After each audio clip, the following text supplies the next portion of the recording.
Siapa Iya, kita oke. ke aku aja ya. Iya. Tadi kan sudah kubaca tadi Bang Juma. Ini pelajaran kami ya, orang Kristen. Efesus 5 tadi ayat 2. Dan hiduplah di dalam kasih sebagaimana Kristus Yesus juga mengasihi kamu dan telah menyerahkan dirinya untuk nyanya itu garis besar ya, menyerahkan dirinya Yesus maksudnya untuk kita sebagai persembahan dan korban yang harum bagi Allah. Nah, jadi kalau zaman dulu, zaman Abraham, zaman perjanjian lama kan selalu mengorbankan binatang, darahnya dipercikkan ini. Nah, seperti Bang Juma bilang tadi, ngapain mesti ada pengorbanan penyalipan Yesus? Ya kan bisa bertobat, tidak melakukan kejahatan. Nah, begitu juga dengan perjanjian lama, ngapain disuruh Elohim memotong korban, hanya diambil darah dan dipercikkan, itulah korban penghapus dosa. Tetapi sekarang begitu kedatangan Yesus yang dia menyerahkan dirinya untuk kita sebagai persembahan korban yang harum bagi Elohim, memperdamaikan kita dengan Elohim. Makanya ajaran Paulus itu. Lanjut. Iya, terserahlah. Itu ajaran kami. Jadi dikatakan Bang Juma tadi juga, celakalah banyak penyesat yang tidak mengakui Yesus sebagai manusia. Ya, kami mengakui Yesus sebagai manusia, makanya dia turun ke bumi untuk datang kepada manusia, mengajarkan berbahagialah, berinilah, kasihilah sama manusia, jangan kau membunuh, begini kan. Itu waktu datang Yesus ke bumi ini, kami mengakui dia datang, dan malaikat juga mengatakan kepada Maria bahwasanya Yesus itu adalah datang dari Roh Kudus, dia adalah Tuhan dan juru selamat. Nah, apa berarti kami tidak penyesat? Di luarnya ini yang penyesat. Itu dari saya. Jadi Baik, sebenarnya Oke. nggak susah loh, Baik. gampangnya untuk mempelajarinya. Tapi karena Oke. ada kalian obrak-abrik, banyak Oke. yang bingung. Jadi gini, Bu Darni, saya masuk ke pola Quran, Bu ya. Saya masuk sedikit ke Al-Quran, Bu. Karena saya sudah sabar saudara-saudara. Saya masuk ke Al-Quran terkait dengan kronologis penyaliban. Saya sudah memberikan data dari Amsal, dari Keluaran. Ibu tetap kekeh kemudian untuk harus bertahan di situ. Memang Al-Quran sudah mengatakan. Bismillahirrahmanirrahim. Wa ikhwanuhum wa yamuddunahum fil ghayyi thumma la yuqsirun.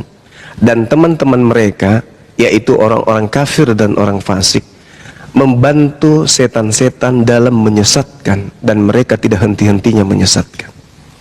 Ini bukan saya nuduh ibu loh ya, tapi sebagai muslim saya melihat itu. Sebagai muslim saya melihat itu. Saya sebagai muslim mencoba untuk menyadarkan, tetapi ternyata ibu bertahan. La ikraha fiddin, itu hak ibu. Adalah hak ibu. Saya sangat menghargai itu, iman, tidak bisa diganggu. Tapi ini kita berdialog lintas agama.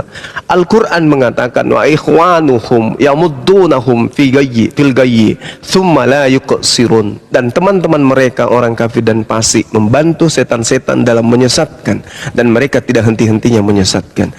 Pola ini kenapa saya bawa? Karena penyaliban Yesus tadi kita sepakat dikelilingi oleh setan. Merasuki Yudas, merasuki imam kepala, merasuki mahkamah agama, merasuki orang Farisi. Siapa yang mengelilingi salib ini? Setan. Apa keinginan setan kemudian? Ya supaya dia ini yang disalib dituhankan, menggantikan Tuhan pencipta langit dan bumi. Apa yang terjadi? Berhasil. Siapa yang membantu kemudian setan? Islam atau Kristen? Di dalam mengajarkan ini, ya Kristen. Al-Quran mengatakan itu 1400 tahun silam. Bahkan di dalam Al-Quran di ayat lain dikatakan wa kanal kafiru ala rabbihi zahira. Orang-orang kafir adalah penolong setan untuk berbuat durhaka terhadap Tuhan. Tadi kan saya membacakan Amsal 6 kan? Amsal 6 dikatakan 6 perbuatan yang dibenci oleh Tuhan. Bahkan 7 perkara yang menjadi kekejian bagi hatinya. Ternyata kekejian yang diperlakukan oleh iblis, ya, kebencian yang dilakukan oleh iblis yang membangkitkan kebencian Tuhan dan kemurkaan Tuhan, ternyata oleh teman-teman Kristen dijadikan itu sebagai pola kebenaran. Makanya Al-Quran tidak salah mengatakan itu. Wa kanal kafiru ala rabbihi zahira. Iblis yang mau Yesus disalibkan. Kenapa saya katakan iblis yang mau? Karena Tuhan tidak mau. Apa buktinya? 6 perkara yang dibenci oleh Tuhan. Salah satunya adalah orang yang menumpahkan darah orang yang tidak bersalah. Yesus tidak bersalah. Apa buktinya? Kalau setan melanggar firman Tuhan, Keluaran 23 nomor 7, jangan kau membunuh Yesus. Karena Yesus itu orang yang benar. Yesus itu orang yang tidak bersalah. Jangan kau membunuh. Tuhan sudah sampaikan itu. Bahkan Yesus dalam Matius 19 ditanya oleh orang sesamanya, wahai guru, perbuatan apa yang harus aku lakukan supaya aku bisa masuk ke dalam surga? Apa kata Yesus? Lakukan segala perintah Tuhan. Apa itu? Yang tadi Amsal 6, Keluaran 23. Lalu murid itu masih pura-pura nggak tahu.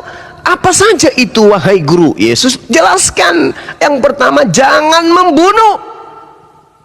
Nah sekarang kalau ada yang melakukan pembunuhan terhadap Yesus, melanggar firman Tuhan atau tidak? Melanggar, bahkan melanggar sabda Yesus.